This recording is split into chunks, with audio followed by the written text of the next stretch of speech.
እግዚአብሔር አምላክ ዓለምን ከፈጠረበት በእመቤታችን አድሮ ሰው የሆነበትን ጥበቡ ይደንቃል። የእግዚአብሔር ጥበብ ይመራመሩበታል። እንዴት እንዳዳነን ምን አይነት ድንቅ ጌታ እንደሆነ በቀጥታ ይመልሱልኝ። እኔን የጠየቁኝን ጥያቄ ከቅድስት ድንግል ማርያምና ከመጽሐፍ ቅዱስ ከእግዚአብሔር ቃል የቱ ይበልጣል ብለው ነው የሚያምኑት? እርሶ መልሱን ስጡኝ። እርሶ እኮ እየመለስኩልህ እኮ ነው። ይመልሱ እሳቸው እኮ እየመለስኩልህ እኮ ነው። የቱን በቀጥታ መልሱልኝና ከዛ ያብራሩ። እየመለስኩልህ እኮ ነው ሶፎንያስ። እኮ የቱ ይበልጣል ከቅድስት ድንግል ማርያምና ከመጽሐፍ ቅዱስ? እመቤታችን ቅድስት ድንግል ማርያም ትበልጣለች። መልካም መምህር፣ እርሶም ሊመልሱት ይችላሉ። እኔ ቅድም የተባለውን ነገር አንስቼ ማስረጃ አቅርቤ ሞግታለሁ። መስፍኔም አለ፣ እርሶም አሉ፣ ሌላም ሰው ካለ ይሄ ነገር ከዚህ አንጻር ብለው ይመልሳሉ። እኔ ያለውን ነገር ላውራ፣ በመጽሐፉ ያለውን ማለት ነው። ኦኬ፣ አንዴ ይሄው ይሄንን መጽሐፍ ላሳያችሁ። ይሄ መዝገበ ጸሎት ነው፣ የቤተክርስቲያኒቱ መጽሐፍ ነው ማለት ቤተክርስቲያን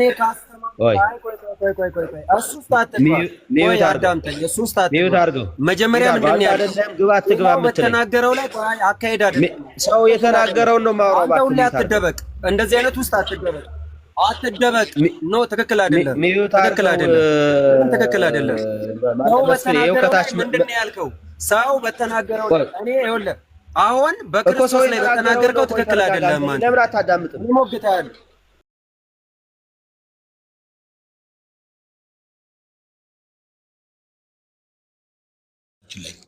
እና እኔ ማለዳ ምሕረቱ አዲስ የሆነውን አምላክን በምህረት መመላለስ እንጂ በአንተ ጥያቄ እንዴት ጥያቄን በርታ ሶፊያችን፣ ይህንን ነገር እንዳታቆም እናበረታታለን። አካውንትን እኔ በየቀኑ ነው ኮፒ ሊንክ የማደርገው።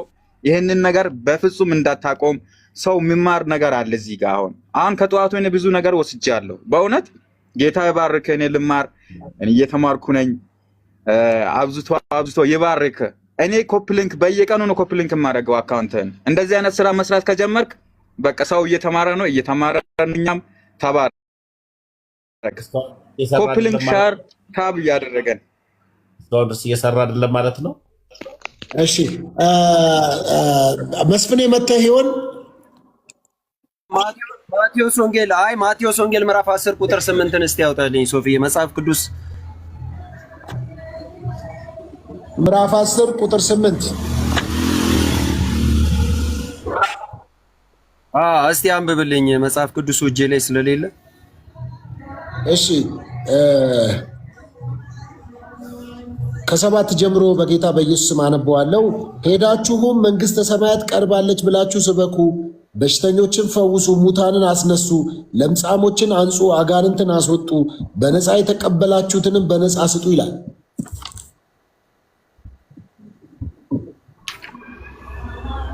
እንግዲህ እኔ በምድር ላይ ያሉ የተሰጣቸው ስልጣን ነው አይደለ? እሺ ያብራሩት ይሄ ምን ማለት እንደሆነ።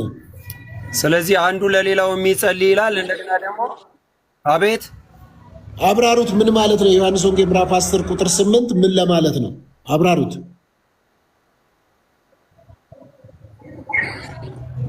እንግዲህ እዚህ ጋር እየተናገረ ያለው ደዌያንን ፈውሱ ሲል እንግዲህ በምድር ላይ ያለን በአጠቃላይ የሰው ልጅ ስጋዊ ፈውስን ሊሰጥ ይችላል። ስጋዊ ፈውስን ሊሰጥ ይችላል። መላእክትም ቢሆን የሰው ልጅ ሊያድኑት ይችላሉ። በጸሎት ደግሞ አንዱ ለሌላው ይጸልይ ስላለ ያ ነው። ሁለተኛው ነገር ምንድነው? ሙታንን አስነሱ ብሏል ኢየሱስ ክርስቶስ። እኔ እንዳደረኩት እናንተም አድርጉ ስላለ የሱ ፈለግ ተከታዮች ከሆነን ሙታንንም ማስነሳት ይቻላል።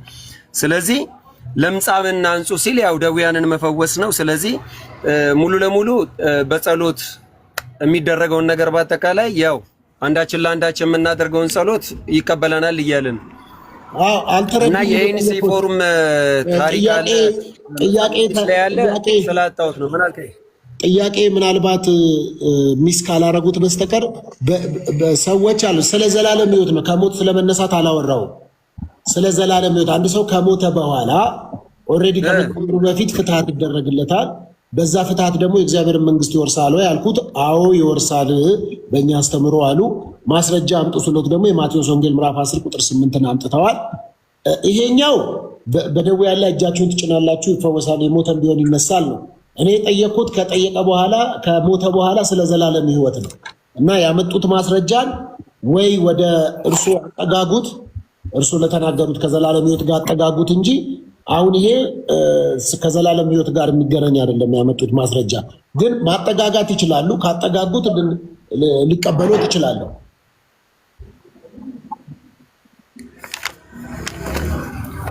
የዩኒሴፎሩን ላውጣና እሱ ጋር በግልጽ ስለሚናገር ችግር የለውም። ሁለተኛ ጢሞቴዎስ ላይ መሰለኝ። ቆይ አንዴ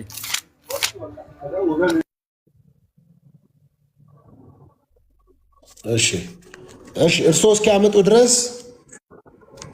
እስኪያመጡ ድረስ ለወንድማችን ሙለታ ጥያቄ አቀርብሎታለሁ። እንግዲህ ከዚህ ከመዳን ጋር በተያያዘ አስቀድሞ የተወሰኑ አሉ፣ አስቀድሞ ድህነት ያገኙ አሉ። ከዚህ በኋላ ወንጌል ቢሰበክም ቢነገርም ምንም ጥቅም የለውም ብለው የሚያነሱ ስላሉ አስቀድሞ ለመዳን የተወሰኑ ሰዎች አሉ ብለው ያምናሉ ወይ?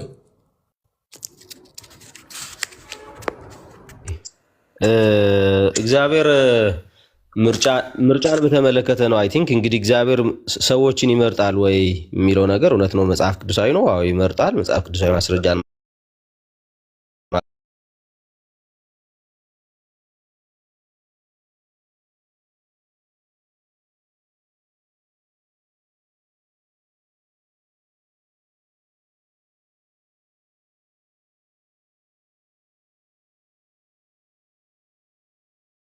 መጽሐፍ ምዕራፍ 1 ቁጥር 3 በሰማያዊ ስፍራ በመንፈሳዊ በረከት ሁሉ በክርስቶስ የባረከን የጌታችን የኢየሱስ ክርስቶስ አምላክና አባት ይባረክ። በፊቱ ቅዱሳን ነውር አልባ እንድንሆን ዓለም ከመፈጠሩ አስቀድሞ በእርሱ መርጦናልና የሚል አለ። አንዳንድ ሰዎች የሚናገሩ ሰምቻለሁ። አስቀድሞ የተመረጠ አለ ስለሚል እዚህ ላይ እርስዎ ምን ይላሉ? ያ መጽሐፍ ቅዱስ እንግዲህ ይሄ ብቻ አይደለም፣ በጣም ብዙ መጽሐፍ ቅዱሳዊ ማስረጃዎች አሉ። እግዚአብሔር ሰዎችን መምረጥ እንደሚችል መጽሐፍ ቅዱስ ይናገራል። እና ስለዚህ እግዚአብሔር አይመርጥም ወይ ለመዳን? እሱ አይደለም ወይ የጠራን? ወደ ክርስቶስ ሲያመጣን እሱ አይደለም ወይ ብለን ብንጠይቅ መጽሐፍ ቅዱስ የሚመልስልን መልስ በግልጽ ራሱ እግዚአብሔር ወደ ክርስቶስ እንደሚያመጣን በመንፈስ ቅዱስ በኩል ኃጢአታችንን ወቅሶ ወደ እምነት እንድንመጣ ወይ ወደ መዳን እንድንመጣ የሚያደርገን እግዚአብሔር ነው። እውነት ነው፣ ምንም ጥያቄ የለውም። ስለዚህ አሁን የተጠቀሰው ጥቅስ አንደኛው ጥቅስ እንጂ ብቸኛው ጥቅስ አይደለም። ሌሎች ጥቅሶችም አሉ። ሮሜ መጽሐፍ ምዕራፍ 11 ቁጥር 2 ላይም እግዚአብሔር አስቀድሞ ያወቃቸውን አሕዛብ ህዝብ ወይም እግዚአብሔር አስቀድሞ ያወቃቸውን ህዝብ አልጣላቸውም ይላል እና አስቀድሞ የሚለውን እስቲ ሀሳብ ያብራሩና ከምርጫ ጋር በተያያዘ ከመዳን ጋር የሚገናኘው ነገር አለ ወይ የሚለውን እስቲ ያብራሩ።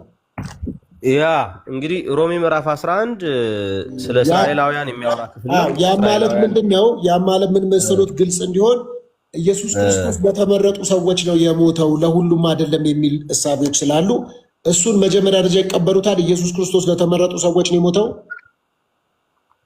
ኦኬ፣ ምንድነው እሱ? በቴዎሎጂካል ተርም ኢየሱስ ክርስቶስ ለሁሉም ሞቱ ለሁሉም የሚበቃ ነው። ሰፊሽንት ፎር ኦል ነው። ኤፊሽንሱ ግን ለማን ነው? ኤፊሽንት የሚሆነው ግን ፎር ዘ ኢሌክትድ ነው። ማለት ለሁሉም የሚበቃ ሞት ነው፣ ለዓለም ሁሉ የሚሆን ሞት ነው። ነገር ግን ዓለም ሁሉ ነው ወይ የሚድነው ከተባለ ዓለም ሁሉ ግን አይደለም የሚድነው። ዓለም ሁሉ ግን አይደለም የሚድነው። ስለዚህ ራሱ ጌታችን ኢየሱስ ክርስቶስ በጎቼ ብለው የሚጠራቸው አሉ። የማያምኑትም ከበጎቹ ስላልሆኑ ስላልሆኑ እንደማያምኑ መጽሐፍ ቅዱስ ራሱ ዮሐንስ ወንጌል ምዕራፍ 10 ላይ እናንተ ከበጎቼ ስለሆናችሁ አታምኑም።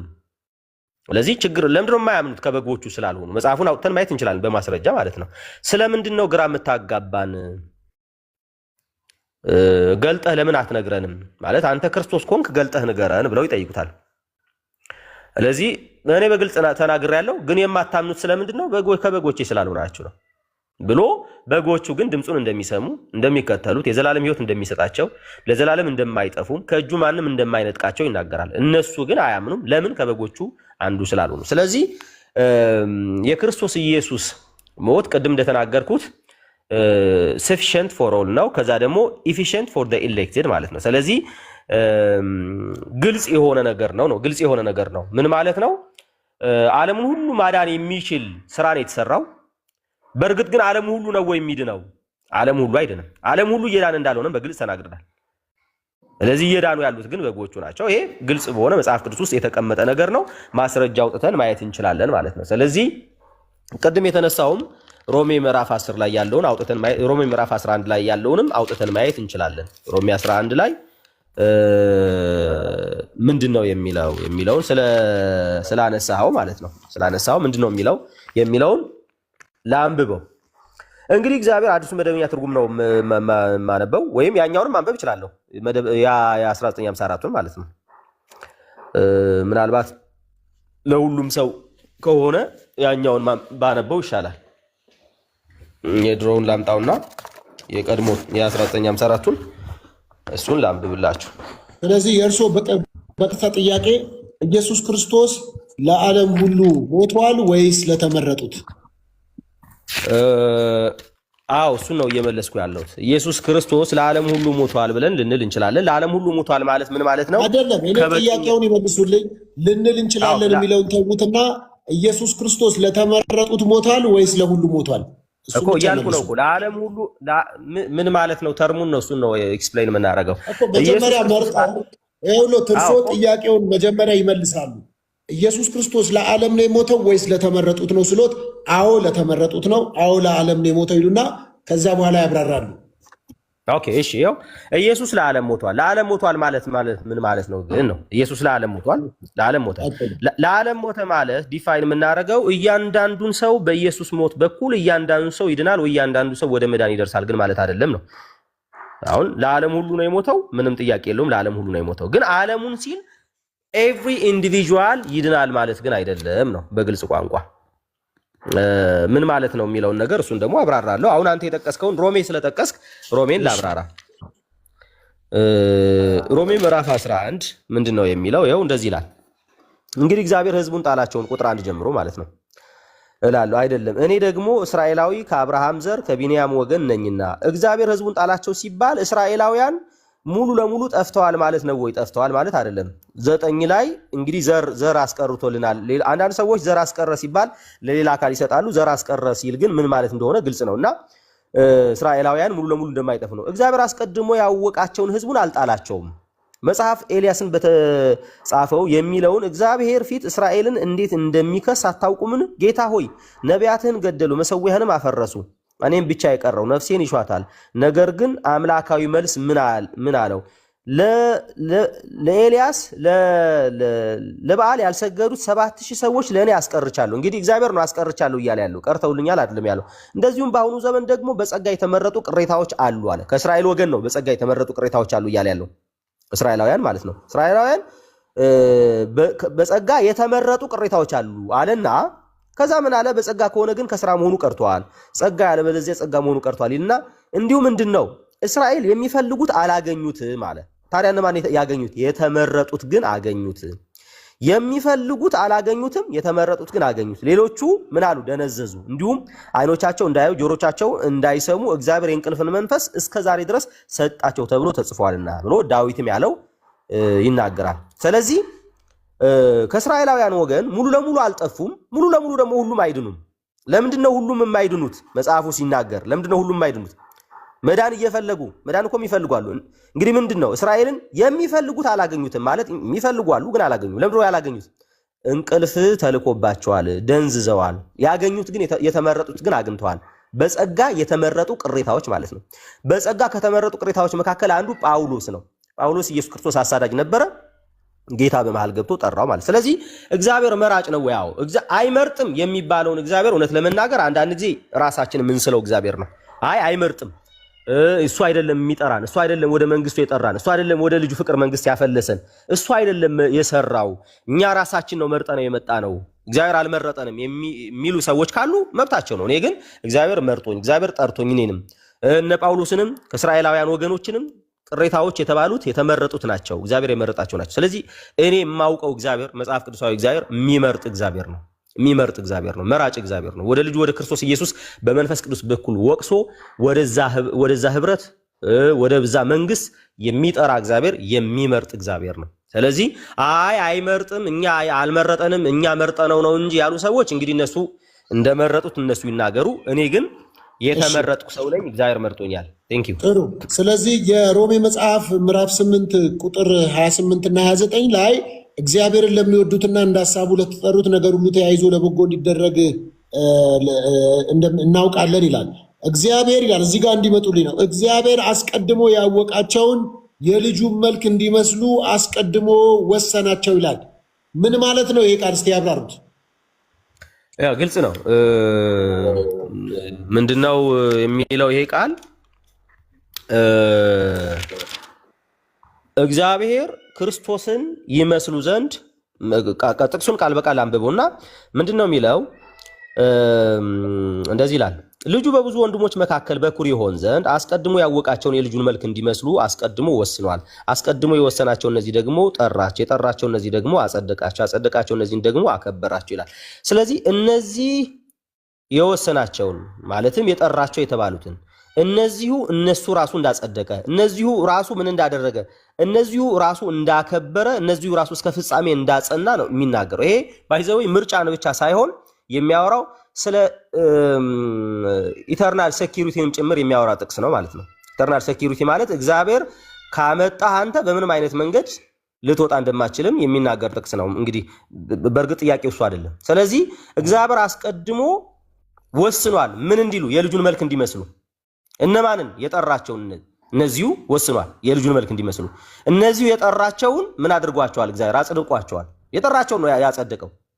እነዚህ የጠራቸውን አጽድቋቸዋል፣ ያጸደቃቸውን እነዚህ ደግሞ አክብሯቸዋል፣ እስከ ፍጻሜ ድረስ አጽንቷቸዋል፣ አቆይቷቸዋል ማለት ነው። ስለዚህ ይሄ እግዚአብሔር ልጁን እንዲመስሉ ማለት ምን ማለት ነው? አሁን እኛ ኢኒሻል ሳንክቲፊኬሽን፣ ፕሮግሬሲቭ ወይ ደግሞ ኤክስፔሪንሻል ሳንክቲፊኬሽን፣ አልቲሜት ወይም ፋይናል ሳንክቲፊኬሽን የምንለውንም በግልጽ የሚያስረዳ ነገር ነው ማለት ነው። ስለዚህ ኢኒሻሊ ሳንክቲፋይ ያደረገን ወይ ደግሞ ያጸደቀን እሱ ራሱን ያከበረን ማለትም ህይወት የሰጠን ትንሣኤን የሰጠን ማለት ነው።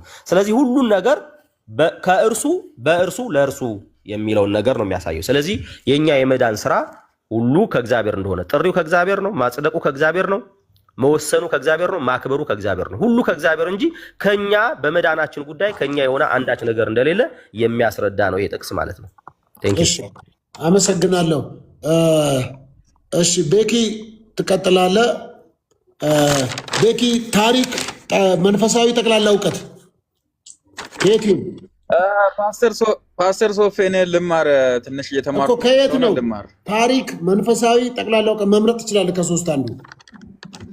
እሺ ከመንፈሳዊ አድርገኝ፣ ከቻልኩ እመልሳለሁ፣ ካልቻልኩ ግን ያው ልማር። እሺ እሺ ቤኪ ይቀጥላሉ። ኢየሱስ ክርስቶስ ያማልዳል ብለው ያምናሉ? በደንብ ያማልዳል። በጣም መልካም። ያማልዳል ሲሉ ምን ማለት ነው? ያብራሩ። ያማልዳል ስንል እኛ እንደ ክርስቲያን የምናምነው ምንድን ነው? ከኢየሱስ ውጪ ሌላ በሰውና በእግዚአብሔር መካከል አንድያ ሆኖ ሊያማልደን ያለው እሱ ኢየሱስ ክርስቶስ ብቻ ነው ብለን ስለምናምን ያማልዳል ብዬ አምናለሁ። እስቲ መጽሐፍ ቅዱሳዊ ማስረጃ አምጡ። መጽሐፍ ቅዱስ ማስረጃ። እሺ ቆይ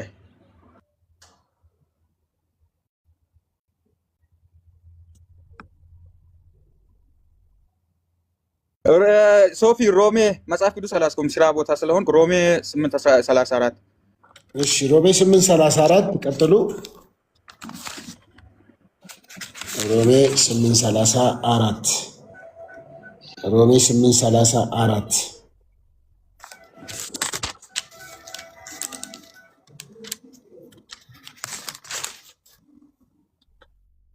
ላንብብሎት። ቀጥሎ ሶፊ። እሺ ታዲያ የሚኮንን የሞተውም እንዲሁም ከሞት የተነሳው በእግዚአብሔር ቀኝ የተቀመጠው ክርስቶስ ኢየሱስ ስለኛ ይማልዳል ይላል። አሜን ብለን እንቀበላለን። እሺ በጣም የሚገርም ነው። የሚገርም ሊያውም መጽሐፍ ቅዱስ እጆ ላይ ሳይዙ በቀጥታ መልሰዋል። በጣም የሚያስደንቅ ነው። ከመንፈሳዊ ሊጨምርሎት ወይስ ከታሪክ ጠቅላላ እውቀት ከየት ሊጨምርሎት? ታሪክ እስቲ ልሞክር። ታሪኩን አላጠናውም ግን ልሞክር። እሺ ታሪክ ከታሪክ የሚገርም ነው። ቤኪ ዛሬ በጣም አልተቻለም። ለቤኪ ስትሉ ታብታብ አድርጉ። ተመስገን በዚህ ሰዓት ጉንጩ እየቀላ ነው የሚታየኝ እኔ። ምክንያቱም ቤኪ በአንዴ ነው መረጃ ስሜ ከጠራ አይቀር ኢየሱስ ክርስቶስ ሲማልድ ያለው ሮሜ 8:34 መማለድ ማለት ምን ማለት እንደሆነ ትርጉሙንም ሙሉ ፍትፍት አድርጎ ያስረዳን ደስ ይለናል።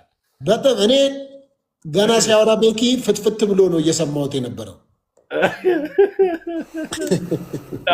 እስኪ ሮሜ 8:34 ነው ያብራራው። ቆይ እኔ እሺ፣ ስለዚህ እሺ፣ ታሪክ ቤኪ አለ ለው ፓስተር ሶፊያችን አለው። አሳ በምኑ ነው የሚተነፍሰው? በአፍንጫው ነው። አፍንጫው የለም እንደ አሳ። እሺ አሳ በአፍንጫው ነው የሚተነፍሰው ብሏል። በጣም ከባድ የታሪክ ተማሪው ቤኪ አሳ በአፍንጫ ነው የሚተነፍሰው ብሏል። በጣም በሚያስደንቅ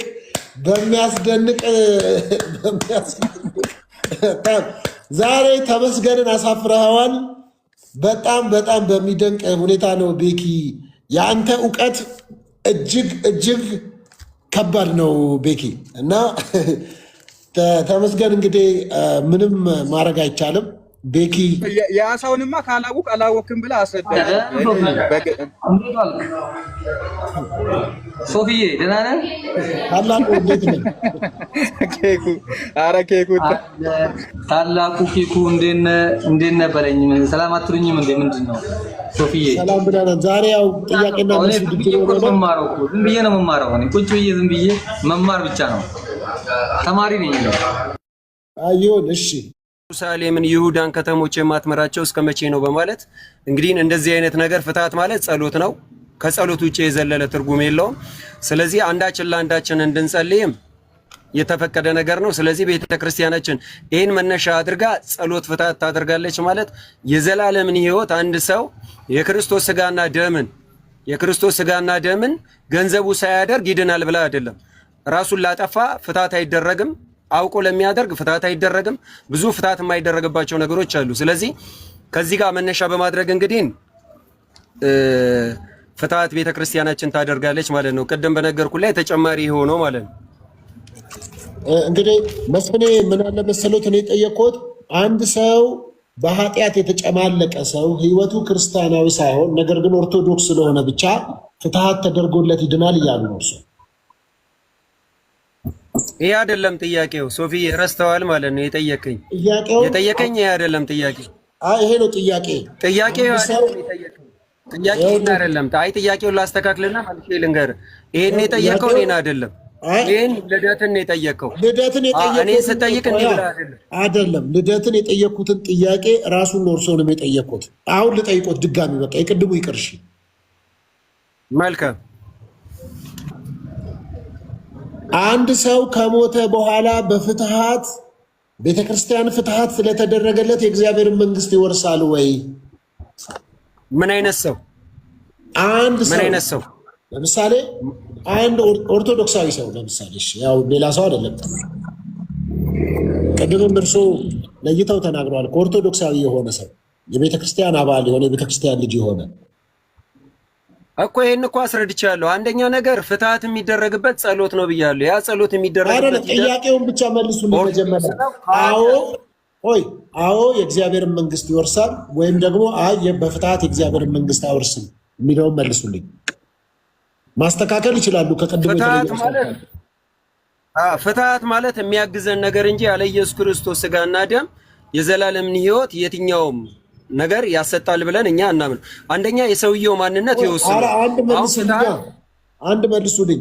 አንድ ሰው ፍትሐት በፍትሐት ብቻ እሺ፣ ቆይ አዳምጠኝ ሶፊ፣ አዳምጠኛ። በፍትሐት ብቻ የትኛውም ሰው የዘላለምን ሕይወት አይወርስም። ቆይሽ የኢየሱስ ክርስቶስ ስጋና ደም የዘላለምን ሕይወት ያስወርሰናል። ግን ኃጢአት ካለ ላብራራ ያብራራሉ። ልደትም ላብራራ አይደለም መስፍኔ፣ አንዴ ይመልሱ ልጠይቆትና ነው የሚመልሱልኝ። የሚመልሱልኝም በዚህ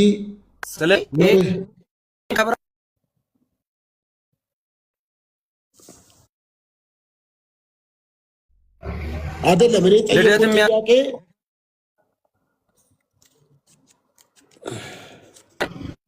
አንድ ክርስቲያን ስልክ እየገባብኝ ነው፣ ይቅርታ። አንድ ክርስቲያን ያዳም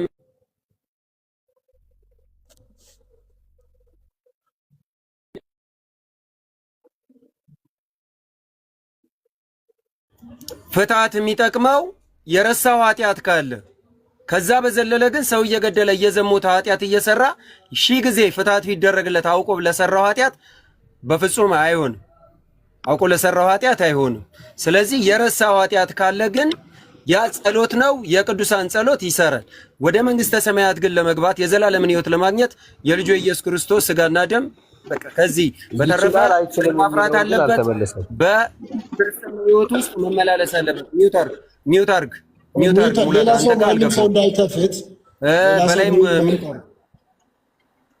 አይመለከትም። ሚውት አርግ በላይ የተጠየቁት እኔ ነኝ። ሙለት አንተም ስትሳሳት አልተናገርኩም። ሌላ ሰው ጣልቃ ምናምን። ስለዚህ ፍትሐት ይጠቅመዋል የሚባለው አንደኛ የቅዱሳን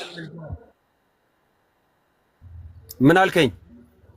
ጣልቃ ማናችሁም አትግቡ። አንደኛ ፍትሐት ይጠቅማል ብለን የምናስበው የረሳነው ኃጢአት ካለ ብቻ ነው። ይሄን ከተረዳኝ መልካም። እሺ ምን ማለት ነው? እስቲ የረሳነው ኃጢአት ንስሐ ያልገባንበት ነገር ካለ ይጠቅመናል። አሁን ለምሳሌ ድቀት ኃጢአት ማናችንም ላይ ያጋጥመናል። ሶፊዬ ድቀት ኃጢአት ማለት ምንድነው? አንዳንድ ጊዜ ንስሐ ስንገባ ያልገባነው ኃጢአት በእኛ ውስጥ ይኖራል። ለዛ ነገር ይጠቅመናል።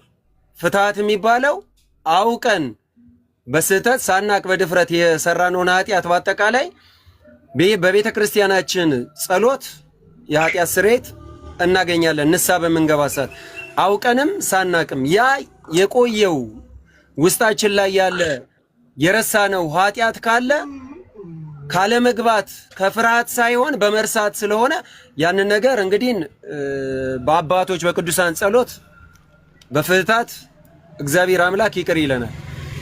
ከዛ በተረፈ ግን ኃጢአት እየሰራ ዝሙት እየሰራ የተለያየ ነገር እያደረግ ፍትሐት ይሰራላል ይጠቅማል ብላ ቤተክርስቲያናችን አታስተምርም። ምናልባት የምንፍቅናው ዓለም የሚጠቀምበት እንጂ ቤተክርስቲያናችን እንደዚህ አይነት አስተምሮ የላት። መናፍቃኖች ግን ይላሉ። እነሱ ይበሉ ምንም ይበሉ፣ እነሱን ተዋቸው። የኛ እንትን ነው። እሺ አሁን አንድ ጥያቄ ብቻ ነው የጠየቅኩህ አይደለ መስፍኔ? ሁለት መካከለኛ የሚልና ይሄን ሁለተኛ ጠየቀ። መካከለኛ የሚለው የሙላታን ጠየቀኝ፣ ሁለተኛ ይሄን ጠየቀኝ። በጣም ጥሩ። እሺ እዚህ ላይ ግን አሁን በቀጥታ ነጥብ የሚያሰጠው ጥያቄ ሰው በፍትሐት ወደ እግዚአብሔር መንግስት ይገባል ወይስ አይገባም? አዎ ይገባል ወይም አይገባም? መልስ፣ ቀጥታ መልስ። የሰውየው ሁኔታ ይወስነዋል እኮ አልኩ። ራሱን ታንቆ ቢሞታውን ለምሳሌ ፍትሐት አይደረግም። በተለያየ ምክንያት ከሆነ የማይደረግበት አለ፣ የሚደረግበት አለ። ስለዚህ ቅድም እኮ ነገርኩ፣ አስረግጬ ነገርኩ። የረሳነው ኃጢአት ካለ ያግዘናል። አሁን ለምሳሌ ሁለተኛ ዮሐንስ መልእክት ምዕራፍ 1 ቁጥር 5 ላይ እመቤቴ ሆይ እርስ በርሳችን እንዋደድ ዘንድ እለምንሻለሁ ይላል።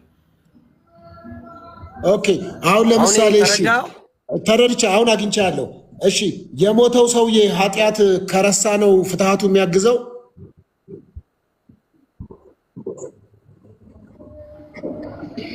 ምን አልከኝ? የሞተው ሰውዬ የረሳውን ኃጢአት ነው በፍትሐት ይቅርታን የሚያገኘው? አዎ ከመርሳት ስለሆነ በቃ እንደዚህ አይነት ነገር አንደኛ በቅዱሳን ምልጃ ካመነ ተቀብያለሁ። ግን ቆይ ሶፊ፣ ይሄ እኮ ማብራራት የሚፈልግ ነገር ነው። የሆነ ፍሬም ውስጥ አትክተተው። ፍሬም ውስጥ አይደለም የከተትኩት እኔ ተቀብያለሁ። ግን የሞተው ሰውዬ ምን አይነት ኃጢአት እንደሰራ በምንድን ነው የማውቀው? ኦልሬዲ ሞቷል። እሱ የረሳውን ኃጢአት ማን ነው በምን የሚያውቀው? እንዴት ይታወቃል? አይ ሶፊ፣ ሰውየው ለንስሐ እኮ ፈቃደኛ ነው። አትረዳኝም? ቆይ ካልተረዳ ድጋሚ ልንገርሽ። ስለማትሰማኝ በምን ይታወቃል ነው? አየህ፣ ለጥያቄው ለመልሱም ጆሮ ብትሰጠን ጥሩ ነው። እሰጦታለሁ። ንስሐ ገባሁ መስፍኔ ሚዩት አድርጌ ነው የምሰማው። ያውቃሉ እኮ እኔ አሁን የረሳውን ኃጢአት ማን ነው የሚያስታውሰው? ማን ነው የሚያውቀው? ከእሱ ጋር አብሮ ኃጢአቱን የሰራ ከሆነ ለምሳሌ ሲያመነዝር ከሆነ በጋራ አብረው አመንዝረው ከሆነ ኦፍኮርስ ሁለቱም በጋራ ስለነበሩ ይተዋወቃሉ። ማን ነው የሚያውቀው የረሳው ኃጢአት ምን እንደሆነ? በምን ነው የሚታወቀው? አዎ እንግዲህ ፍትሐት ማለት ጸሎት ነው አልኩ። የመጀመሪያው ነገር መሀል እንዳገባውን አስረዳ። በቃ መሀል አትግባ፣ አትጠይቀኝ። ይሄን ሐሳቤን እስኪጨርስ አታቋርጠኝ። ምክንያቱም ሐሳብ እያቋረጥክ በሄድክ ቁጥር እኔ የምመልስልህን ነገር ወደ ስተቱ ውስጥ ልከተኝም ትችላለህ። ስለዚህ አንዴ እስከምጨርስ በጽሞና አዳምጠኝ። እኔ ንስሐ ስገባ የረሳሁት ኃጢአት ካለ በኦርቶዶክሳዊ አካሄድ ፍሬ እያፈራው ከሆነ ከኃጢአት የራኩ ከሆነ በንስሐ እየተመላለስኩ ከሆነ እግዚአብሔርን የምፈራ ከሆነ ድቀት ኃጢአት ንስሐ በምገባበት ሰዓት የረሳሁት ኃጢአት ካለ የአባቶቻችን ጸሎት በቤተ ክርስቲያን የሚደረገው ጸሎት ከሁሉም አስቀድማችሁ ስለ ነገስታት፣ ስለ መኳንንስ፣ ስለ ቅዱሳን፣ ስለ ሁሉ ነገር ጸሎት አድርጉም ስለሚል ያ ጸሎት ይረዳኛል። ጸሎት ሁሉ የሚደርሰው እግዚአብሔር ነው። የሚያውቀው ማን ነው ካልከኝ እግዚአብሔር ነው። ስለዚህ የእነሱም ጸሎት ወዴት ነው የሚሄደው? አንተ በአጸደ ነፍስ ሆነ በአጸደ ስጋ ያሉት አባቶች የቤተ ክርስቲያን ቀሳውስት የሚጸልዩት ወዴት ነው የሚሄደው ካልከኝ ወደ እግዚአብሔር ነው የሚሄደው። እኔም ያለሁት በእግዚአብሔር እቅፍ ነው። የእነሱን ጸሎት የሚያርፈው እግዚአብሔር እቅፍ ላይ ነው። ስለዚህ መማር የእግዚአብሔር ፍቃድ ነው፣ መብቱ ነው። አለመማርም መብቱ ነው። ይህን እንደ ሂሳብ የምናወራርደው ጉዳይ አይደለም። ባለቤቱ ከፈለገ ይምረናል፣ ካልፈለገ አይምረንም። ይሄ የእግዚአብሔር ነው። ከኛ ግን ምን አለ ማለት ነው? የረሳሁት ኃጢአት ካለ አሁን እንደነገርኩ በእውነተኛው መንገድ ላይ ተጉዤ ፍሬ እያፈራው በኦርቶዶክስ ሆኜ ማለት ነው በቅዱሳንም ጸሎት ማምን ሆኜ በቤተ ክርስቲያን ስርዓት ውስጥ ያለፍኩ ከሆነ ጸሎት ስርዓቱ ይረዳኛል። ግን ይሄ ከመግደል ጋር ራስን ከማጥፋት ጋር ተያይዞ በቤተ ክርስቲያን ፍታት የለም። አመሰግናለሁ። ይሄን ይመስላል። ጥሩ። ግን ማስረጃ አለዎት? ከእናንተ ቤተ እምነት አስተምህሮም ፍትሐት ማለት ለተረሳ ኃጢአት ነው የሚል ማስረጃ አለዎት?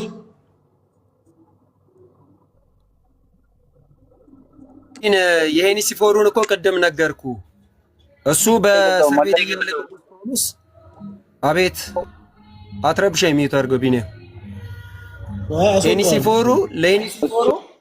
ለሄኒሲፎሩ ሶፊዬ ቅዱስ ጳውሎስ ጸሎትን አድርጎለታል። ከዛ መነሻ አድርገን እኛም ደግሞ መሰረታችን በሐዋርያትና በነቢያት እንጂ እንግዳ በሆነ ትምህርት ስላይደለ የተቀበልነው እንጂ አዲስ የምናመጣው ነገር የለም። ስለዚህ መጽሐፍ ቅዱሳዊ ነው፣ እንቀበለዋለን። ያንን ነው የምናራምደው። መጽሐፍ ቅዱሳዊም ከሆነ ፍትሐት ለተረሳ ኃጢአት ይሰራል የሚል ከኢትዮጵያ ኦርቶዶክስ ቤተክርስቲያን አስተምህሮ ወይም ከመጽሐፍ ቅዱስ ነው ያልኩት ማስረጃ እኮ የሄኒሲፎሩን እኮ ነገርኩ። ሁለተኛ ነገር ደግሞ ጸሎትና ምልጃን ስለ መኳንንትም ስለ ነገስታትም ስለ ሁሉ ነገር እንድናሳውቅ ራሱ ቅዱስ ጳውሎስ አዞናል። ስለዚህ ያንንም እኮ ነገርኩ። ስለዚህ ከዚህ በመነሳት ኖርማሊ ቤተክርስቲያናችን የሐዋርያትና የነቢያት መሰረት ያለባት እንጂ እንግዳ ትምህርት ተቀባይ አይደለችም። ስለዚህ ይሄንን መሰረት አድርገን ነው የምንቀበለው። የሄኒሲፎሩ እኮ ራሱ በቂ ነው፣ ሌላ ባልሰጠን። እሺ በቃ ችግር የለም። ይቀጥሉ። አቶ ተመስገን የጌታ ልጅ ይቀጥሉ። እንደምን አሉ? እንዴት ዋሉ? ሶፊ ጥያቄው ፌር አይደለም እንዳለ ብቻ ይሁንሽ። ጥያቄዎቹት እንዳለ ፌር አይደሉም፣ ግን ይሁን። እኔ ጥያቄ አልፈራም። ምን ፌር አይደለም ሲሉ ምን ለማለት ፈልገው ነው? ምኑ ነው ፌር? እንግዲህ ሮሜ 8:34ን ያብራሩታል ብዬ የጠበቅኳቸው ሰዎች እያብራሩት አልነበረም እና የእነሱን ከጨረስክ በኋላ በደንብ እኮ አብራሩ እኮ በቃ አሳም በአፍንጫው ነው የሚተነፍሰው አሉ እኮ በቃ ጨረሱ። ከዛ በላይ ምን ያብራሩ እሳቸው? እሺ ከታሪክ መንፈሳዊ ጠቅላላ የትኛው ይሻሎታል? አንተ አልተመለሰልኝም ከምትለው ከፈለከው ከየቱ እርሶ ይንገሩኝ። ከታሪክ ከመንፈሳዊ ከጠቅላላ ከፈለከው እኮ እርሶ ይምረጡ፣ አንዱን ምረጡ። እኔ ኦልሞስት በሁሉ ሊቅ ነኝ ነው። አዎ በሁሉም ሊቅ ነኝ። ይዩት አድርጉ። ሌላ ሰው መናገር አይችልም። ሌላ ሰው መናገር አይችልም። ከተናገረ ሰው አስወጣለሁ እኔ። ሰው ደፋር ሲሆን ነው መቼም ካልቪኒስት የሚሆነው። እኔ ደግሞ ደፋር ስላልሆንኩ ካልቪኒስት ነኝ። አሁን እኔ አስወጣለሁ ራሱ እንደዚህ ብሎ በጣልቃ ከገባ ከየት ይሻላል? መንፈሳዊ ላድርግልዎት? እሺ ከፈለጉት ወደ እሺ እንግዲህ እሺ፣ መስቀል ቤዛ ነው ብለው ያምናሉ ወይስ ቤዛ አይደለም? ማለት መስቀል ቤዛ ነው ወይስ የትኛው መስቀል? መስቀል ኢየሱስ ክርስቶስ የተሰቀለበት መስቀል። እንኳን ክርስቶስ ኢየሱስ የተሰቀለበት የተባረከው ቅዱሱ እንጨት አይደለም ገንዘብን ቤዛ ነው ብዬ ተቀብያለሁ። አንተ እንደፈለግከው አልመልስልህም። እኔ እርሶ እንደፈለጉ ነው እንጂ እኔ እንደምፈልገው እኔ እንደፈለግኩት ከመለስኩልህ ነገርኩህ። እንኳን ክርስቶስ ኢየሱስ የተሰቀለበት ቅዱሱ እንጨት አይደለም ገንዘብንም ቤዛ ነው ብየዋለሁ። እስቲ እንዴት ነው ቤዛ ነው ሲሉ ምን ማለት ነው? ገንዘብ ቤዛ ነው ሲባል ምን ማለት ነው? መግዣ አይደለም እኮ። እርሶ እኮ እኔ እኮ ጠያቂ ነኝ። እኔ ለመልስ እኔ መልስ አንተ በፈለግከው መልክ ሙሉ አልመልስልህም እኮ አልኩህ እኮ። እየተወዳደሩ ውድድር ውስጥ ነው ያሉት። ስለዚህ በምን መልኩ ነው ቤዛ ነው ሲሉ ያብራሩ። ከማን ጋር ነው እየተወዳደርኩ ያለሁት? ውድድር ውስጥ ከሆንኩኝማ ከከኔ ጋር ተወዳደር በለኝና የሚወዳደረውም ሰውዬ ከኔ ጋር እስካሁን እየተጠየቀ እየመለሳ ነው ያለው በሙሉ እኮ። ጥያቄና መልስ ሲደረግ ጥያቄ በአግባቡ እየመለሱ ነበረ እስካሁን ድረስ ሰዎች፣ እኔም በአግባቡ እየመለስኩልን። እሺ ቤዛ ነው መስቀል ቤዛ ነው ሲሉ ማስረጃ እስቲ መጽሐፍ ቅዱሳዊ ያድርጉት። እኔ መጽሐፍ ቅዱስ ብቻ ብዬ አማኝ አይደለሁም። ልክ ደግሞ ከሌላውን ቤተ እምነት ደግሞ ኮርጄ ደግሞ ሃይማኖት አበውን መጽሐፍ ቅዱስ ብቻ ብለው አማኞች ሃይማኖት አበው ይዘው እንደመጡትም ደግሞ ከዛም ኮርጄው የለም። ቤተክርስቲያን ሙሉ ናት። እሺ ከእርሶ ቤተክርስቲያን አስተምህሮ ላይ መስቀል ቤዛ እንደሆነ ማስረጃ ያምጡ ከራስዎት። እጄጋ የለም መጽሐፉ፣ እጄጋ የለም መጽሐፉ። ቀድመህ ብትነግረኝ ኖሮ ተዘጋጅቼ መጽሐፉን አምጥቼ አሳየ ነበር። እና አሁን ሄደው ይመጣሉ፣ ይዘው ይመጣሉ። አይ ይዤ አልመጣም፣ እቤቴ ነኝ አሁን። በቃ ወደ እኔ ጋር ይምጡ እኮ። እሱማ ግድ ነው እኮ።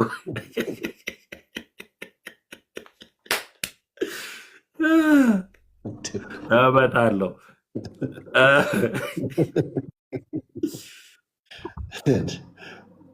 እመጣለሁ። ሰላም ሰላም። አዲስ መቼስ ያወሩሽ። አቤት በላይ ይቀጥሉ። እሺ እዚህ ጋር አንድ ሀሳብ አለኝ።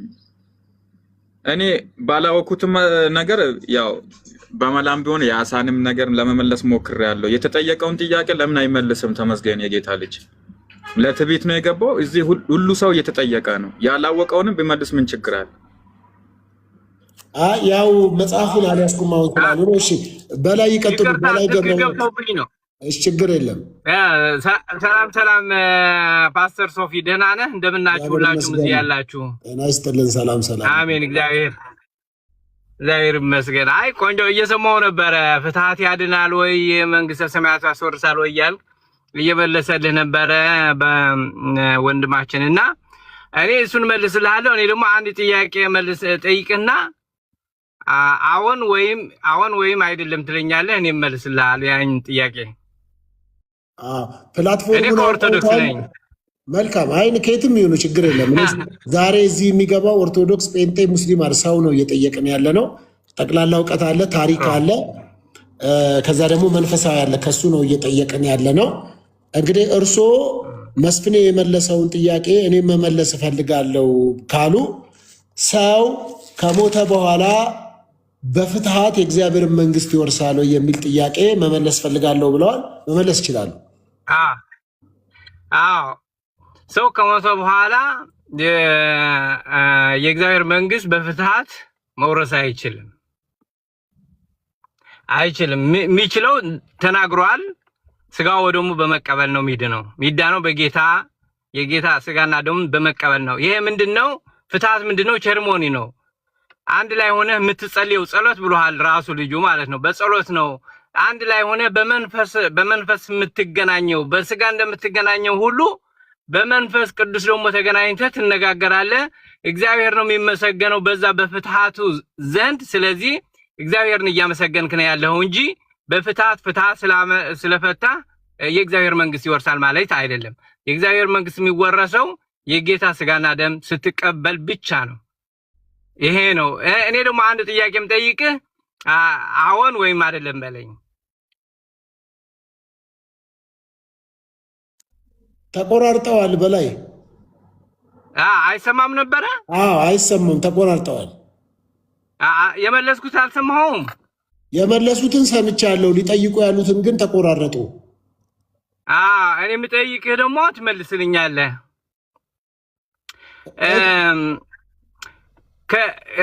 ከእመቤታችንና ከመጽሐፍ ቅዱስ ማን ይበልጣል? ተቆራርጠዋል። እርሶ ከእመቤታችንና ከመጽሐፍ ቅዱስ ማን ይበልጣል? ጠጋ ይበሉ። ተቆራርጠዋል። ቆይ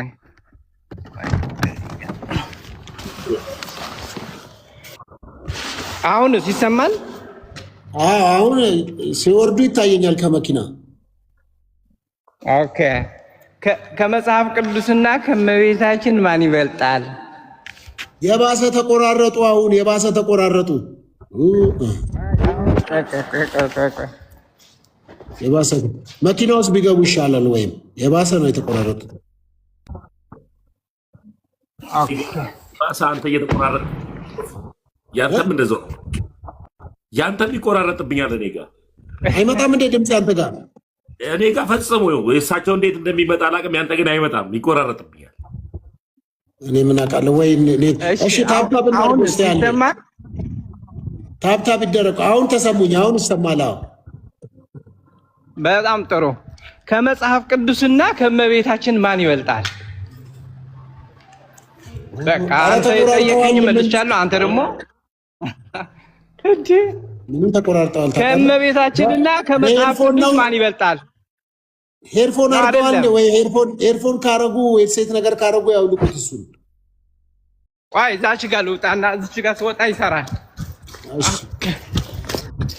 አሁን ይገዳጅሽ ሶፊ ቪአይፒ ንገረኝ። ሁለታችን ነው ይሄዱረለት ይላቃል።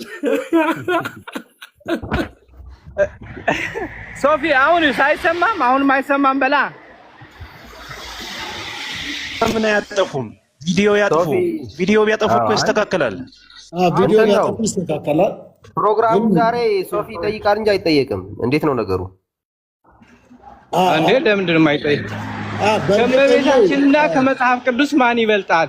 በላይ አሁን ጥያቄው ራሱ የጠየቁኝ ጥያቄ ምን የሚል ነው? ከእመቤታችንና ከመጽሐፍ ቅዱስ ማን ይበልጣል?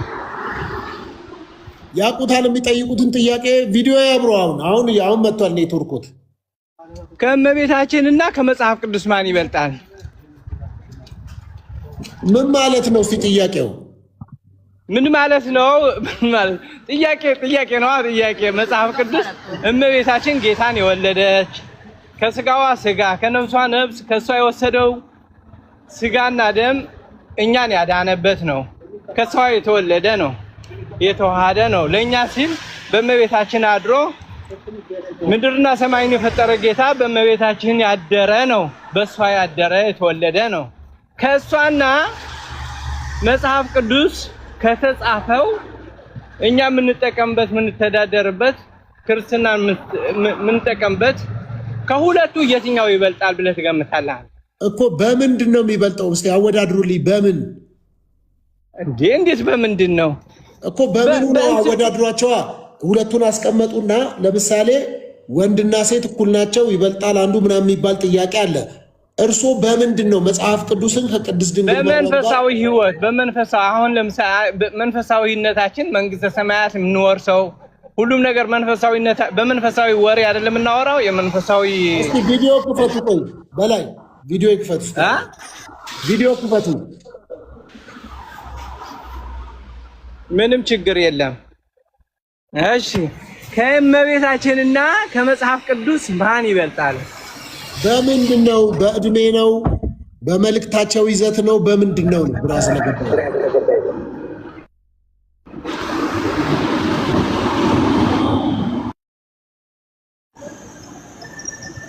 አይሰማም። በምንድን ነው የሚበላለጡት? በምንድን ነው የሚበላለጡት ይላል እንዴ? አንተ አሁን ለምሳሌ ከብሉይ ኪዳንና ከአዲስ ኪዳን ብሉይ ኪዳን እንደሚበልጥ ሁሉ ከመጽሐፍ ቅዱስና ከእመቤታችን እንግዲህ መጽሐፍ ቅዱስ ምንድነው? እኛ የምንተዳደርበት ክርስትና ህይወት የምንተዳደርበት እያነበብን መጽሐፍ ህይወታችን መንፈሳዊ ህይወታችን የምንጠቀምበት የእግዚአብሔር የሆነ ነገር የተጻፈበት ነው አይደለም እንዴ? ስለዚህ እመቤታችን ደግሞ ጌታ ያደረባት ጌታ የተወለደባት ከስጋዋ ስጋ ከነፍሷ ነፍስ የነሳ ነው። ስለዚህ ከብሉይ ኪዳን አዲስ ኪዳን እንደምታስበልጥ ሁሉ ከመጽሐፍ ቅዱስና የጌታ ቃላት ከሆነና የጌታ ማደሪያ ከሆነችው የጌታ እናት ከሆነችው ከሁለቱ ማን ይበልጣል?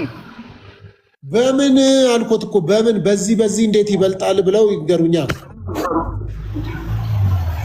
አልፈልግም መመለስ አልፈለግም አይደለም። አሁን ለምሳሌ እኔና እርሱ አለን። አሁን ነገርኩህ እኮ ከብሉይ ኪዳንና አንድ ያዳምጡ። ከብሉይ ኪዳንና አዲስ ኪዳን እንደሚበልጥ ሁሉ በጌታ ማደሪያነትና በጌታ በአዳኝነት በጌታ ማደሪያነት አሁን የመጽሐፍ ቅዱስ የእግዚአብሔር የምንመራበት መጽሐፍ ቅዱስ ነው። ስለዚህ ጌታ ተወለደ፣ አዳነን፣ መድኃኒት ሆነን እያልን የምንመራበት መንግስተ ሰማያት የሚያስወስደን መንገድ ነው አይደለም እንዴ? ስለዚህ እመቤታችን ቅድስት ድንግል ማርያም ደግሞ ከሞት እንድንድን የተወለደባት የተሸከመችው የወለደችው ያጠባችው ይሄ ደግሞ ከመጽሐፍ ቅዱስ እኔ ከሁለቱ የት ይበልጣል ነው የምልህ ያለው በእኛ። እሺ እንዲህ እናድርግ። እኔ ጥያቄዎት ስለገባኝ መመለስ አልቻልኩም፣ አላወቅኩትም። ያው መጽሐፍ ቅዱስ ግን ሰማይና ምድር ያልፋሉ ቃሌ ግን አያልፍም ተብሎ በመጽሐፍ ቅዱስ ተጽፏል። ሉቃስ ወንጌል ምዕራፍ 1 አካባቢ እና እኔ ስላልገባኝ እርስዎ ይመልሱልኝ እና ያስተምሩኝ፣ ለሌላ ጊዜ ሰው ሲጠይቀኝ እንድመልስ። ሶፊዬ አመሰግናለሁ። አይ ታውቋይ ተሙ ይመልሱ እሳቸው። አይ ትጠይቃለህ፣ የእሳቸው ይመልሱ፣ ያስተምሩኝ። እኔን ማወቅ እፈልጋለሁ። የቱ ነው እርስዎ መልሱን ንገሩኝ።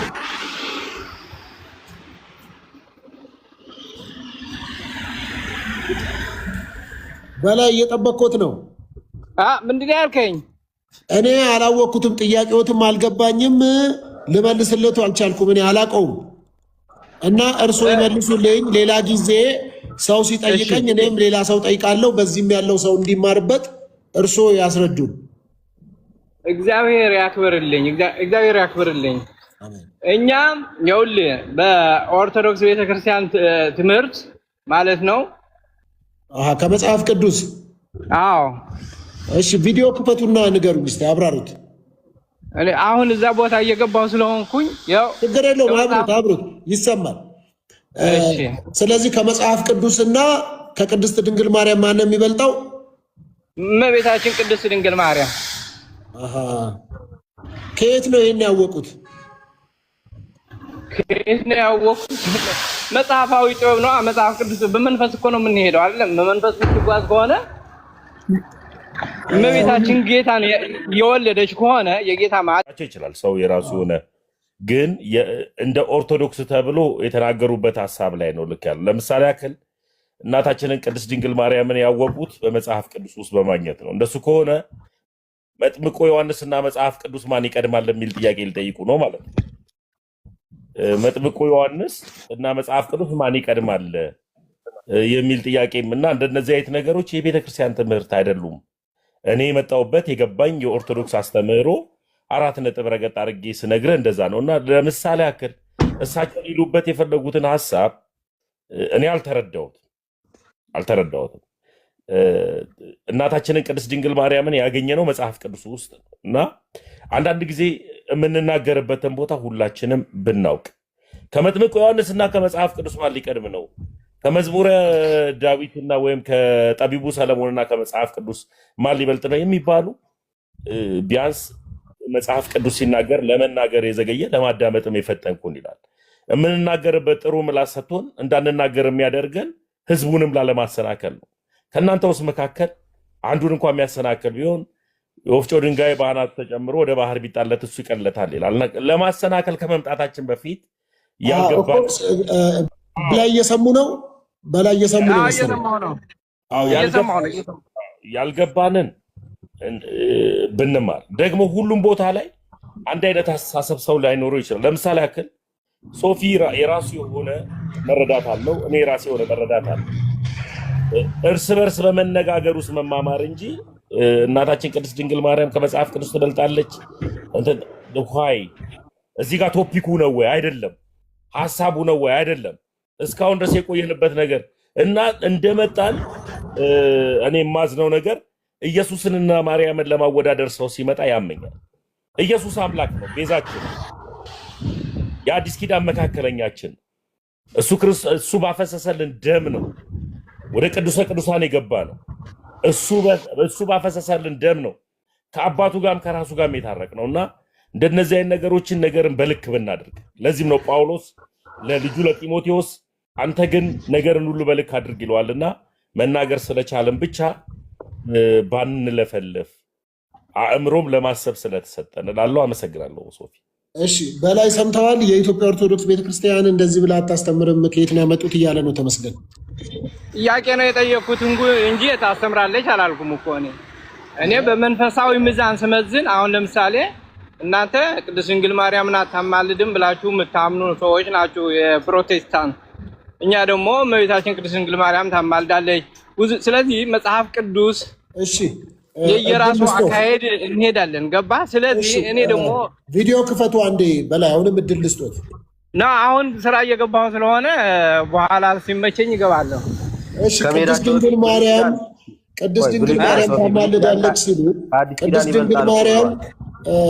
ቅድስት ድንግል ማርያም ታማልዳለች ብለዋል። እስቲ እንዴት እንደምታማልድ አንተ እንኳን እየጸለይክ አንተ እንኳን አድናለሁ እያልክ እንኳን ጌታን የወለደች ጌታን ያጠባች ይቅር እኔ ጋር ለምን ያገናኙታል እኮ እሷ እንዴት እንደምታማልድ ለምን አላገናኘውም እንዴ? አንተ እንኳን መንፈሳዊ ሆነ ከጸለይክ እመቤታችን ኧረ እባክዎት አንዴ ያዳምጡኝ። በላይ እኮ ገባኝ። ቅድስት ድንግል ማርያም እንደምታማልድ መጽሐፍ ቅዱሳዊ አድርገው ወይም ደግሞ ከኢትዮጵያ ኦርቶዶክስ ቤተክርስቲያን አስተምህሮቶች እርሶ ንገሩኝ ነው። ይድገሙልኝ፣ የሚያውቁትን ድገሙ እያልኩት እኮ ነው። እዚህ ብዙ ሰው እየሰማ ስለሆነ የማይቀበል ሰው የእሷን ምልጃ የማይቀበል ሰው አንድ ያዳምጡኝ።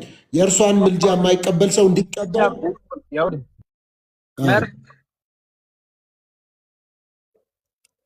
ቀጥሉ።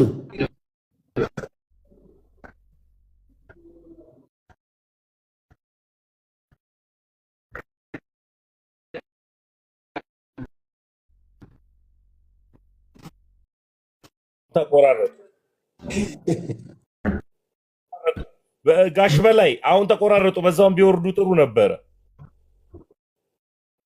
ጋሽ በላይ አሁን ተቆራረጡ። ኧረ ተሜ ምንድነው? ተመስገን አባት አይሆንም እንዴ? እንዴት እንደዚህ ትላለህ እኮ? አንተ ራስህ ኦርቶዶክስ ነገር ከአንተ ይጠበቃል። ተቆራርጦ እኮ ነው እኮ በስፍኔ አባት አይሆንም እንዴ? አልተቆራረጠም እኮ እንደዛ አይባልም። እሺ በጣም አይ ትክክል አይደለም። እኔ ያወራሁት በቅንነት ነው ያወራሁት። አጠፋው ይቅርታ። አይ እኔም በስህተቶች እንደዚህ ይፈጠራል። አንተ ጋርም ያው እንተራረም ነው ችግር የለውም። እኔ ያልኩት በቅንነት ነው መስፍን እኮ አባት ስለሆነ አክብረን እናውራን። በቃ አይ እኔ ያልኩት በቅንነት ነው መስፍን።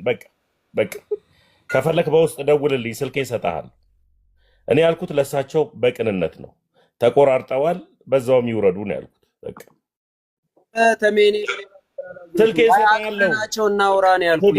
የኔና ያንተ አባት ስለሆኑ ከመንፈሳዊ ህይወትን ብንወጣ ይሄ ነገር በኔና ባንተ አይነበብ ነው። ያው 09 ያዝ፣ አሁን ደውልልኝ። ምን መክረኝ ነገር ካለ ያዝ ስልኬ። ኧረ ተምዬ ቅሬታ የለብኝም። በቃ ኧረ እኔ ወንድሜ ነኝ፣ ችግር የለብኝም። አድርግ በቃ። አንዳንዴ እኔ ስሰበር አንተ ካልጠገንከኝ በቃ ሌሎችም ካልጠገኑን እርስ በርስ መጠጋገን ስላለብን ያየሁትን ስህተት አለ። በቃ ስልኬን እሰጥሃለሁ፣ አይዞህ ትመክረኝ። እኔ ግን በነገራችን ላይ ትልቅ ሰው አይመስሉኝም ሰውየው። እኔ አንቱ እያልኩላችሁንም ስላወራው እንጂ በእድሜ ከኛ የበለጡ ሰው አይመስለኝም። እውነት ለመናገር በእድሜ ትልቅ ሰው እንደዚህ አባት ለኛ ለተመስገን አባት የሚሆኑ ሰው አይመስሉኝም። አንቱ ያልኩበትም እኔ ጀስት ሁላችንም አንቱ ለማለት እንጂ ምንም መስፍን በእድሜ ደረጃ ትልቅ ሰው ምናምን አይመስሉኝም ሰውየው እውነት ለመናገር እና ተሙ የተናገረበትን መንገድ እየተናገሩ ያሉት ነገር ከቤተ ክርስቲያኑ አስተምሮ ውጭ ስለሆነ ባይናገሩ ዝም ቢሉ ይሻላል ወይም በዛው ቢወጡ ይሻላል የሚል እሳቤ ነው እንጂ ይሄ ዲስሪስፔክትፉል በሆነ ወርድ እንኳን አላወራቸውም። እኔ እንደተረዳሁትና እንዳየሁት ብሉይ ኪዳን ከአዲስ ኪዳን ይበልጣል ሲባል ዝም አላችሁ። ምንድን ነው እንደዛ መስሎት የሚወስድ ሰው እኮ ይኖራል። አይ እግዚአብሔር ቃል እኩል ነው። ከየትም ከብሉይ ኪዳን አዲስ ኪዳን የሚባል ነገር ውድድር ውስጥ ይገባ አይደለም፣ ልክም አይደለም። ግን ያው አንዳንድ ሰው አሁን የሚኖሩበትም ሀገር ሳስብ ብርድ ነው የሆነ በረዶ ምናምን ነገር ያለ ይመስለኛል። እነዛ ወደ ሳም ለመግባት ተቻኩለዋል ምናምን ድንገት ያሰቡትን ሳይሆን ድንገት የመጣላቸውን ነገር አውርተው ሊሆን ይችላል እና እንደዛ ብንወስደው ጥሩ ነው። ስለዚህ ከእንደዛ አንጻር አሁን ተጠያይቀናል። የጥያቄውን ካለቀ እኔ ተጠይቄ የመለስኩትን ነገር ቢታይ በሌሎች አይንና እኔም እነሱ የመለሱትን ከእግዚአብሔር ቃል አንጻር ብናየው ጥሩ ነበረ። እሺ ይቻላል። ኦኬ እሺ መልካም። ምናልባት ቅድም እንግዲህ በቤተ ክርስቲያን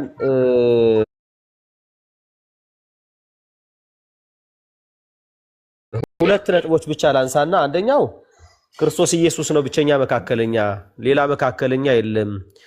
ከክርስቶስ ኢየሱስ ሞት በቀር የሌላ ሞት ወደ እግዚአብሔር ሊያቀርብም ሊያድንም አይችልም የተባለው ነገር ትክክል አይደለም። እንግዲህ የቤተክርስቲያኒቱ የጸሎት መጽሐፍት ባለፈው የመጥምቀ መለኮት ገድል ታርሟል እንደተባለው ካላረሟቸው በስተቀር አንድ የጸሎት መጽሐፍ ላይ ማርያም ለሰዎች ሙታ ለዛውም ከሲኦል ወደ ገነት እንዳሻገረች መጽሐፋቸው ይናገራል። አንደኛው ማለት ነው። ለዚህ እሱን ማስረጃ ማቅረብ እችላለሁ። ኢየሱስ ብቻ ሳይሆን ማርያምንም ሙታ ለዛውም በገሃነም የነበሩ ሰዎች ሲቀጡ ሲቃጠሉ የነበሩ ሰዎች ወደ መንግስተ ሰማያት እንዳስገባችና ከዛ በኋላ የነፍሳት የሰው ሁሉ መጽደቂያ እንደሆነች መጽሐፋቸው ይናገራል።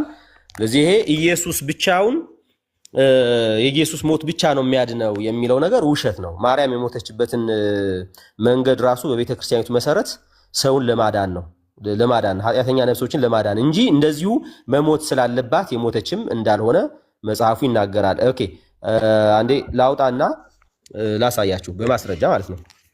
ሶፊዬ አሁንም ሲጀመር በማስረጃ ቆይ ተረጋጋ። የኔን አንተ የኔ ትክክል እንዳልሆነ በማስረጃ ትሞግታለህ። ተመስገን ቆይ ቆይ ተረጋጋ። ቆይ ካለውኝ የኔ ነገር አንተ ታረማለህ። ቆይ ተረጋጋና ሌላ ለምን እንደ ትልቅ ሰው አንድ ጊዜ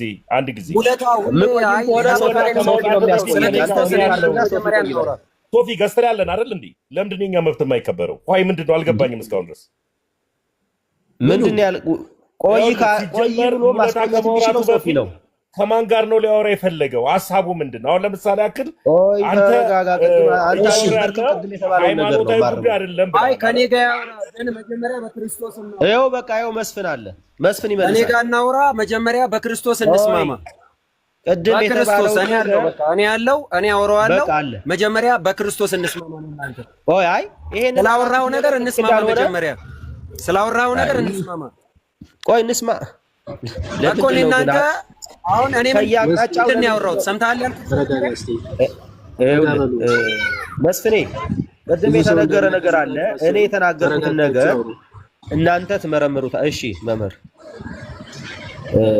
በሰከነ ቅርታ ተክለምልብ የገባው በሰከነ መንፈስ ረጋ ባለ ሁኔታ ሀሳብ ስጡ።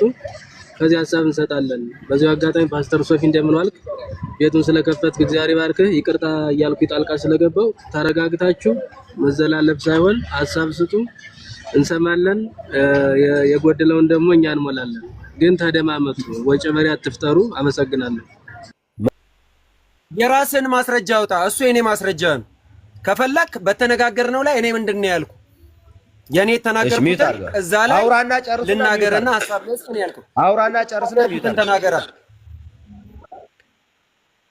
እኔ አውርቼ ጭጭ አይደለም፣ ምክንያቱም አንተን ነው የምጠይቀው። አንተ እና ትንጫጫለህ። ቤዛ ማለት ይኸውልህ አንድ መካከለኛ ማለት ነው። እጠይቅሃለሁ ጨርስና ተናገር ከሆነ እኔ እጠይቅሃለሁ። አንተ ይኸውልህ እጠይቅሃለሁ። ለምን ይሄን መጽሐፍ እንዳመጣሁት እናገራለሁ። ሚዩት አድርግ። ለምን ሚዩት አደርጋለሁ? አስተካክልና ና ነው የምልህ። እኔ የተናገርኩትን ይኸውልህ እኔ የተናገርኩትን ጀምርና አዳምጠኝ። እኔ የተናገርኩትን ለማፍረስ አይደል የመጣው? እኔ ምንድን ነው የተናገርኩት? አንተ አሁን ያለው መጽሐፍ ላይ ነው ልብ ያለው። እኔ ምን እንደተናገርኩ አልሰማህም። ልታስተላልፍ የገባው ገብቶኛል፣ ግን ሁሌ እንደዚህ አትደበቅ። እስቲ እኔ በተናገርኩት ላይ እንሞግት። እሺ ቆይ ስማ፣ ሚዩት አድርገው። እሺ ይኸውልህ እኔ መስፍኔ የተናገረውን ብቻ አይደለም ያልኩት። ቅድም ልደተ ቃል የተናገረው ነበረ። አንተ የተናገርከውን እመለስበታለሁ። ልደተ ቃል የተናገረውን ኢየሱስ ክርስቶስ ነው ብቸኛ መካከለኛ። አንተም በእርግጥ ብለሃል፣ ግን እሱ ቃል በቃል ምን ብለዋል? ከኢየሱስ ክርስቶስ ሞት ውጪ የሌላ ሰው ሞት ወደ እግዚአብሔር መንግስት አያመጣም አለ። እኔ ደግሞ የሌላ ሰው ሞት በእናንተ ቤተክርስቲያን መሰረት የሌላ ሰው ሞት ወደ እግዚአብሔር መንግስት ያመጣል፣ ወደ ገነት ያስገባል የሚል አንዴ ሙለታ ከሱ ይልቅ ልደተ ቃል ስለሌለ መልስ መስጠት ስለማይችል የልደተ ቃል ሀሳብን መናገር አንችል። ምክንያቱም የለም።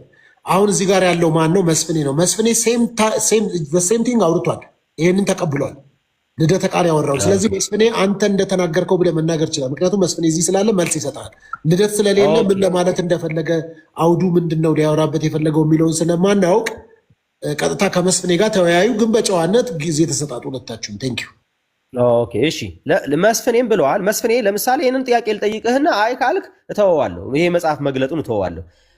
ከክርስቶስ ውጪ የሌላ ሰው ሞት ከሲኦል ወደ ገነት ማውጣት ይችላል?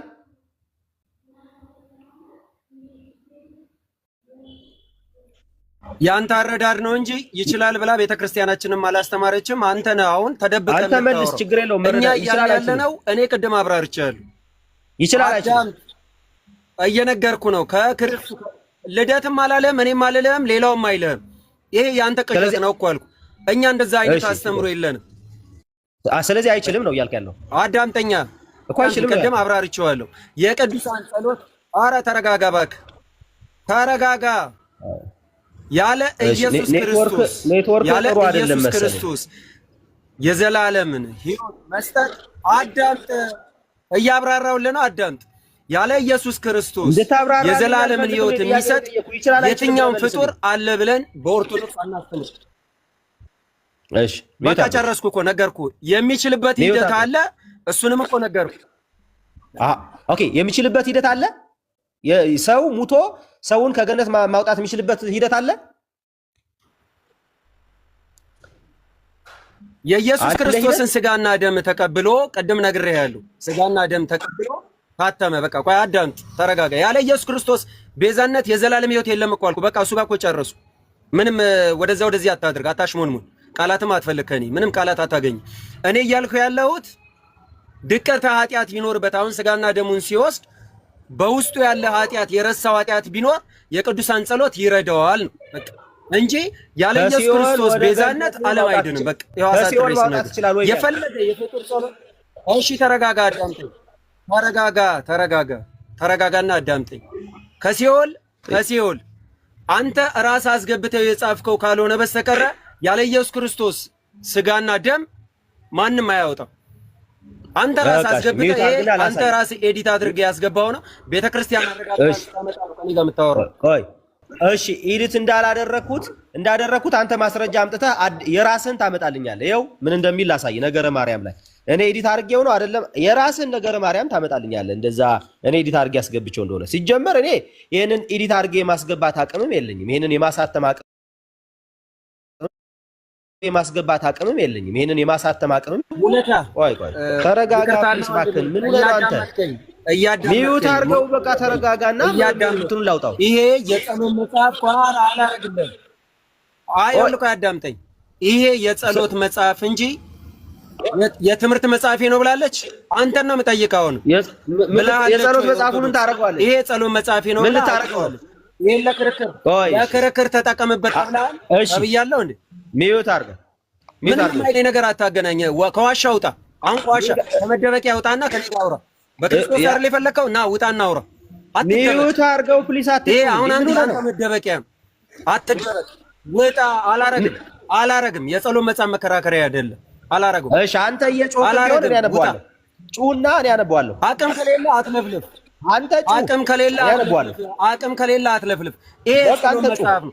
ጸሎት የሚደረግበት ነው። ጸሎት ደግሞ ከእግዚአብሔር ጋር መገናኛ ነው።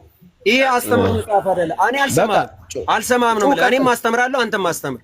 ጸሎት መጽሐፍ ማለት ከእግዚአብሔር ጋር የምንገናኝበት፣ ከዚህም በኋላ ህሊናችንን ሰብስበን ከእግዚአብሔር ጋር የምንገናኝበት ኢየሱስ ክርስቶስ ለቤታችንን ተምሮ መጽሐፍ አይደለም። የጸሎት መጽሐፍ ማለት የሉተር መጽሐፍም አይደለም ሲጀመር። ስለዚህ የጸሎት መጽሐፍ ማለት ያው በተመሳሳይ ማለት ነው። የጸሎት መጽሐፍ የተወሰነ ቦታ ይፈልጋል፣ ከእግዚአብሔር ጋር መነጋገር ይፈልጋል፣ ብዙ ነገሮችን ያካተተ ነው። በንጹህ ህሊና የምንቀበለው ነገር ነው ማለት አስተምሮ መጽሐፍ ያደረገኝ የሶፊስት ነው። እኔ ጋር ከፈለክ በመጽሐፍ ቅዱስ አንተ አለውልህ። በመጽሐፍ ቅዱስ አንተ እናት ወልዳለች ነው። እኔ እናንተ በመጽሐፍ ቅዱስ ናውጣ። አትደበቅ፣ ዋሻ አትጫወት። ስንት ቀን አመልጣ